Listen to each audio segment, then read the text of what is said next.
Hello, ഇതായിരുന്നു ഞങ്ങളുടെ 27th ബർത്ത്ഡേയുടെ കേക്കിൻ്റെ മോഡൽ. അപ്പോൾ ഇത് ഞങ്ങൾ കുറച്ച് വെറൈറ്റി തീമൊക്കെ വെച്ചിട്ട് സെറ്റ് ചെയ്തിട്ടുള്ളൊരു കേക്കായിരുന്നു.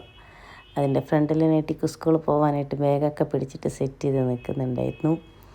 പിന്നെ നമ്മളൊരു സ്കൈ, റെയിൻബോ, ക്ലൗഡ്, പിന്നെ ബാക്കി കുറച്ച് കാര്യങ്ങളുണ്ട്. അത് അടുത്ത ആൾ എക്സ്പ്ലെയിൻ ചെയ്തു തരും. Rainbow 7th birthday 1 2 3 4 5 6 7 days 7 years. Okay, ഇത് സമാധാനത്തോടു കൂടിയുള്ള 7 വർഷം. അതിനുശേഷം ഇനി എന്തായിരിക്കും നമുക്കറിയില്ല. അതുകൊണ്ടാണ് ഇവിടെ പീസായിട്ട് ലോകം മുഴുവൻ പീസായിരിക്കണം എന്നുള്ളതാണ് അർത്ഥം. ലോകം മുഴുവൻ പീസ് സമാധാനമാണ്. ഇത് മൊത്തം സമാധാനം. പ്രാവുകള്, സമാധാനത്തിന്റെ പ്രാവുകൾ ഇവിടുന്ന് വരുന്നത്, ഇവിടുന്ന് എല്ലാവർക്കും യുദ്ധം പാടില്ല.